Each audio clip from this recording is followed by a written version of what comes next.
saw you from the day. Hey everyone, it's back. Welcome to the big preview. It has been hectic over the festive period, so we haven't really had much time to do this type of video because it takes 2 or 3 days to make and produce. So we are back though. That's the positives. And then also another positive, we have this bad boy back. It is fixed, our camera. We've been using this video cam, which I'm on at the moment, and the mobile as well. You can just see the quality with the camera being back. You'll see it on Saturday when we're down Wolves with it. Yeah, so thank God for that, as back, because I've missed it massively. But this is the big preview show. This is what is coming up. So in a minute, we'll be chatting to Owen, and we're going to be talking about the tune, and it's nice to see some injured players be coming back. So hopefully some of them make it. And then after that, we're going to be taking a look at Wolves. That's Kyle. With that, obviously they've got abundance of talent going forward, so how do we stop them? And of course, last but no means least, is we've got new member Sam, who's kind of making his debut, you would say, and he's going to be doing a combined 11. How many Newcastle players get into Wolves' side? Interesting. We shall have a look at that in a moment. But first, me and Owen had a chat about Newcastle and players coming back in the form of Joe Linton. Here it is. But Owen, I'm going to start with some positives straight away. It looks like we're getting more and more bodies back. It's been pictured in training this week that 5 or 6 could be back. Who are you most excited about being available? I'd definitely say Miguel Almiron, because of, obviously, our attack is pretty blunt without saint-maximin's pace going forward. I'd say he's the next most dangerous player. Having that pace in the transition really helps us out, I think. If we were to just struggle with, say, Carroll or Joe Linton up top, then I think we wouldn't have much the players to send us forward up the field as much as Almiron can sort of take us from front to back as well. What about Matt Ritchie? We've seen him introduced against Rochdale, and I've always said that Joe Linton's getting a lot of stick. We'll come on him at the moment, but just him being back a leader on the pitch, because obviously we don't have Jamal. I think John Joe for me is a little bit quiet. He's not vocal, but Ritchie reminds me of a little chihuahua. He's little, but he's he'll bite and he'll bark at you. But also his work rate up and down that left flank, and not just that. Owen, his delivery. We've missed it, haven't we? Yeah, definitely 100%, and I'm buzzing to have Richie back, to be quite honest with you. I think we've really missed him. Yes, Willems has done a cracking job left wing back. You cannot say he hasn't, because he scored 2 brilliant goals against 2 great clubs and got a few assists in there as well. His delivery's not bad either, but to have Richie back, he's just got that passion that no one else seems to have at the moment. I think you only get that with, I'd say, 2 or 3 of the players, Jamal being one of them as well. And I'd probably say Carroll is probably the most passionate after him. But to have that another voice in the dressing room to sort players out, obviously we go on to his delivery as well. I mean, people saying for the amount of cross he puts into the box and he doesn't find his man. Andy Carroll won't mind that, will he? Well, no, Andy Carroll definitely won't mind. At least he's got. See, Jones has struggled with goals, and you've seen his heading isn't that great, but hopefully with the amount of balls Richie puts in the box, it gives our strikers more chances and then gives them more chances to score. I think it also gives Bruce a lot more options to move Richie further up if needs be as well. If we are struggling, in the final third, with Richie's delivery will be key. If we move forward, then you've just touched upon Joe Linton then. What do you do with him? Do you drop him? Or do you keep him there and hope for keep him in the faith? A lot of Toon fans, obviously, I think it was bad crack what was shouting at Rochdale, and obviously the hate towards on his personal Instagram. But what do you do with Joe Linton? Because he can't exactly just loan him out and sell him because he's £40 million. I asked Johnny this the other day, is he because he's a £40 million striker, Bruce is too scared to drop him? I don't think Bruce is too scared to drop him, because we've seen it already this season where he's been dropped for Carroll. Sheffield United, he was dropped for Carroll. And I don't think we missed him too much, but I don't want to say Joe Linton, because obviously he's still a relatively young player. The price tag there as well, though, I've heard bits and bobs this week that it might not actually be £40 million straight up. It might be a part of a package. We don't know for sure, but I've definitely seen that. But I don't think Bruce is scared to drop him, but I can see him being dropped for this game plainly because how dire he was at Rochdale. He was horrendous last week, but he doesn't deserve the stick he's getting, in my opinion. The personal stick, you mean? Yeah, I think. Because I think he does deserve the criticism for on the pitch, but there's a way to go about it, isn't there? Exactly, there definitely is a way to go about it, and leaving comments on his Instagram for all his family to see as well, which is the most heartbreaking thing about it. You just don't really want to see it, to be honest with you. Right, how are we going to set up? Because Wolves, forward line, midfield going forward is frightening. How do you see it? How do you see Bruce going into this game? I think it's a bit of a difficult one because obviously Wolves do play a 3 or a 5 at the back, whichever way you want to look at it. And then you look at their midfield, Neves and Moutinho. That's a dangerous midfield. And then you look at their forward line, which I think is incredibly scary, with Adama Traore, who's proven to be one of the best attacking players this season, I'd say. Most improved players as well. Yeah, definitely improved his game. Jota, who we know is dangerous, scored at St James's Park last season. And then Raul Jimenez, who's been brilliant since moving to the Premier League. So I think we have to find a way to cater with all those talents, and their defence isn't too bad either. Do you think Bruce will play not in Newcastle's strengths, but he'll play Wolves, which is a dangerous game because he's setting up to play against how Wolves play? Because I actually think that Bruce won't play how Newcastle want to play. I think you'll go look at Wolves and think, do you know what it is? Let's focus on Wolves rather than us. Yeah, well, I think it's a difficult one. I'm not quite sure which way he'll go. As you said, if you get to play to Wolves' weaknesses, then it is a dangerous one because maybe it's not the team that are the best that are on the pitch. It's the team that are most dangerous towards Wolves. Whereas if we play in the Newcastle way, obviously the players know that system, but will it work against Wolves? That's the question. I hope to see this. Personally, I want to see the system stay the same because the players need some sort of continuity in the system they're playing. They need to know what they're doing. I think that's part of the reason why the results are going a bit downhill at the moment, because obviously with injuries as well, players are taking over other players' jobs on the field. No one's quite sure what they're doing. Obviously the lack of a leader as well is a troubling thing. So I'd like to see it change the same. I'd just like to see it stay the same, just so we see some continuity and hopefully the players start to get the hang of it. Give us a score prediction.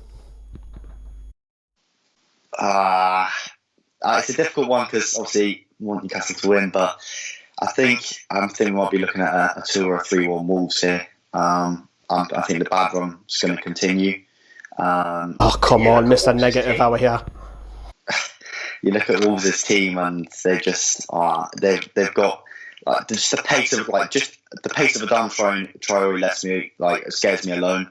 And then you look at the other players they have on the field. Neves, who's a threat from set pieces, Moutinho. The rest of them, they're just quite a dangerous team with lots of individual gems in there. I think we could be in for a 2 or 3-1 defeat. Right, Owen, thank you very much for coming on. We will continue the preview. Right then, so that is me and Owen chatting. In a moment, we'll hear from Kyle. But I just want to quickly touch upon, before we hear from Kyle, a couple of inboxed us over on Instagram asking what is this membership that you have now on Newcastle Fans TV. So probably me didn't explain that incorrectly or correctly, perhaps. Maybe it's misguided how I've done the video. But here it is a little bit more in detail. There's 3 different types of memberships with Newcastle Fans TV. The first one, which is only £1.99, you'll get loyalty badges next to your names and comments in live chats. You'll also have your own custom emojis to use in the live chat. There's one Carol, Bruce, Almiron, saint-maximin. There's loads more going to be coming, by the way. See all the graphics that we provide, how we do them. For example, like looking at the opposition, which is coming up next. So you can use them for your own social media, or you can use them to save them if you wish to. Or sometimes it's just good research. And how we make videos as well, how we edit them, how we make thumbnails, behind the scenes footage of shooting on location. So you'll see all of this in the community tab section. The next one up is $4.99, and you'll get an exclusive stream from myself talking all things Newcastle United. You'll know a day in advance, again in the community tab, and then you'll also have access to new videos before anyone else does. So let's just say there's a video scheduled for tomorrow at 7 PM. You would have already seen that video because I've already uploaded it for members only. Then the last one, which is gold, which is $8.99, you get shout outs and videos, so we'll shout out your name or anything highlighted that you may have posted in our community section, interact with like the news and the banter, etc. We'll place the best ones in with videos, and of course rough cuts and bloopers, because there is a lot of mistakes made before the video does go out. So you'll see all of that, and a lot of it's funny as well, so do keep an eye out for that. And that one is the gold memberships, and that's what memberships are. It's an exclusive add-on extension to Newcastle Fans TV. So it's there, you don't have to, it is there, which I'm running. Now, moving on to Kyle, and he's talking about Wolves, because it is a very, very difficult opposition that we are up against. Take it away, Kyle.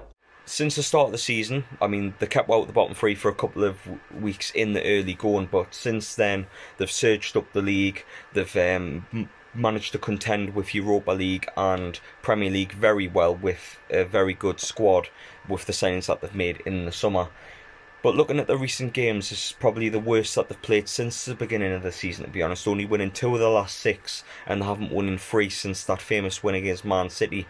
Although Man United didn't get a shot on target against them in the FA Cup, they didn't.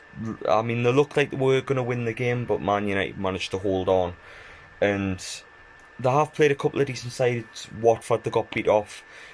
And to be honest, Watford are probably one of the teams in form at the minute under Nigel Pearson, who one of the form sides that aren't getting beat at the minute. Very much a honeymoon period at Vicarage Road at the minute. So that's one of the results I don't really look at. Liverpool away, they haven't lost in the Premier League in over a year now. Absolutely crazy from them. So to expect a result would be mad. But how does Nuno set up his teams? In the past couple of games, they've been playing a 3-4-3 formation, and it's worked quite well for them. They like to play with the ball, like to get on, use the likes of Adama Traore, Neto and Johnny on the wings that look to push forward and try and cause problems with the big man up top in Jimenez, with the likes of industrious players like your Connor Cody's, your Matt Doherty's, them type of players really putting in the dog work and really helping the team, with the likes of Ruben Neves and Jan Martino pinging the passes and running the midfield for them. But for me, it is going to be difficult for our midfield, because if we don't match their intensity in midfield, we're going to find it's going to be a very difficult afternoon where the midfield could be flooded. And Man City did do this to work quite a bit at St James's Park the other month. Even though they were quite open at the back, they still had a lot of possession and still were very comfortable with it. So we need to match them in midfield and make sure we'll have the intensity to deal with the likes of Ruben Neves and Jan Martino in the middle with the flying wingers like Adama Traore. So going on to the key players, actually, the 3 players that I've got, the first one being Adama Traore. This lad has pace to burn, has unbelievable strength. He's built like an NFL linebacker, just unbelievable speed, unbelievable power. He's one of them players that just outside the proverbial top 6 this season has been one of the best in the league. He's been so good for Wolves, so direct, so hard to beat. It's just, I don't think he's been bested by a fullback this season. So for a returning Matt Ritchie, if he's starting against Wolves, it's going to be very difficult for him. Do you play Jetro? Do you play Ritchie? Let us know what you think in the comments below. The second player I've got, well, it's more 2 players, is Ruben Neves and Jan Martino. For me, very good players. They make Wolves tick. Very good playmaking midfielders. Work very hard in the midfield. And you can see why Ruben Neves is linked with half of the top European clubs, because he's a very good midfielder. Can do everything. He can do box to box. He can shoot from anywhere. He can pass from anywhere. Very good player. And it wouldn't surprise me if he plays for a Real Madrid in his career. He's that good. And Jan Martino is the experienced head, good at getting the ball forward, fantastic from set pieces. It is going to be hard, because defensively from set pieces we have been weak, to say the least. So they're going to be looking to take advantage of that. And the third player I have is Raul Jimenez. We've been struggling for a striker this season, and Raul Jimenez is probably one of them strikers that I'd love to have up front. Big up top, can win the ball in the air, hold the ball very well, works very hard, can win your header, and is capable of scoring goals. And he's just one of them players I'm very envious of. And even though they've got the likes of Adama Traore, Ruben Neves, if I was to pick one player from this Wolves side, it would be Raul Jimenez. He's linked with Man City, he's linked with Man United. Wolves wanting a lot of money. Wolves fans, if you're watching, how much would you be willing to sell Raul Jimenez for? Because for me, he's irreplaceable. He's like Rondon for us last season. We're finding that out now, that he's very hard to replace. It's going to be difficult, it really is. There's a handful of players, but comments below, who would you watch out for and how would you look to deal with this? Because I think the only way Newcastle can deal with Wolves, if I'm honest, is by a good counter-attack and looking to punish them where we can. Because if there is any inconsistency, we need to try and expose that and try and get a result. But yeah, Lee, back to you, mate. Ta-da. Well, thank you very much, Kyle. It's like it's been planned, this video, hasn't it? Handing it back over to me. Right, in a moment, we've got Sam coming up as well. Sam's a new member. I just want to give him a big, massive shout out as well. He's done fantastic since he's came in the last few days. Really helped with Twitter in particular. We're planning to push Twitter this year and the website. He obviously writes loads of articles, so if you do want to write for us, get on board. You know, Sam's done it. Sam was literally a couple of months back just a regular subscriber, and now he's here with us, contributing to social media, the private group on Facebook as well. That is private post stats, what's coming up in the week, behind the scenes access. So it's another thing, if you prefer to get onto Facebook rather than YouTube membership, have a look at this private group. May as well have a little spy. All the links for all of this stuff are in the description below, but Sam's had a fantastic start. Speaking of Sam, this is his combined 11. Paul Kinton, one of our viewers, said that no Newcastle player would appear in the combined 11 this week. Let's see if he's right. Formation-wise, I'm going for a system that I think we should have explored whilst we had our injury crisis. I'm going to go 4-2-3-1. Sorry, Mr. Kinton, but I've gone for Dubravka. Both quality keepers. I've gone for Dubravka purely because if it wasn't for him this season, I know he's made a couple of slip-ups this season, but as I say, he's been one of, if not our best player this season. I'll start on the right-hand side, where I'm going to go for Matt Doherty of Wolverhampton Wanderers. He'd look quite well placed in our defence, as he's got 4 goals this season. So he'd fit nicely in with the likes of Kieran Clark and Fabian Schär. He's superb, bombing up that right-hand side. Our left have got they've got their work cut out. They've got some serious work on their hands on Saturday. So yeah, I've gone for Doherty right back. In the middle, I've gone for Connor Cody, Wolves captain, and Jamal Lascelles, Newcastle captain. For me, Lascelles and Cody are 2 of the most underrated English centre-backs we've got. How neither of them have had a call-up to Southgate squads yet, I do not know, especially when you see the likes of Michael Keane starting for England. So I think they're superb. I know there's not a lot of pace in that centre-back, but show me a team that has got centre-backs full of pace. Left-back, I've gone for Johnny, not our one, Johnny of Wolves. Again, very, very good going forward.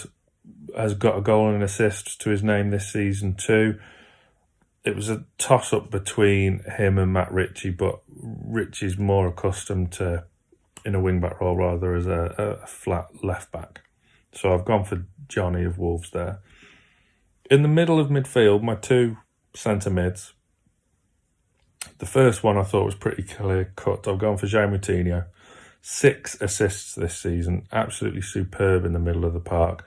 How he's at a team like Wolverhampton Wanderers is beyond me. He could easily be playing for a Champions League team, which, the way Wolves are going, you never know. They could be there in a few seasons. So I've gone for Ruben Neves. Him and Moutinho in that centre midfield have created a pretty formidable partnership of late. They're really dangerous and quite solid in front of that back 4. So on the right, kind of picks itself really this season. Adama Traore, the man's on fire. Pace to burn. They said last season he needs to add end product to his game. He's done that now. 5 goals, 4 assists this season. He's going to be one hell of a threat to our left-hand side. If you think Matt Ritchie will be playing, and it's great to have Matt Ritchie back, don't get me wrong. Check out the article I wrote about Matt Ritchie on NewcastleFansTV.com. Ritchie's lacking in pace, as is Lejeune, who will probably come back into the left of the back 3. On the left, I've gone for Diogo Jota, another Wolves player. But Jota's got 6 goals this season. Almiron's only got 2, and one of them was against Rochdale, which we all know what happened there. So Jota's on the left. Now, behind the striker in the kind of number 10 role, I have gone for ASM, Alan Saint-Maximin. Him and Traore in the same team. There's a pacey attacking lineup for you. ASM's class. Just how much we miss him is untold. He is electric. He is a massive outlet, similar to Traore with his pace.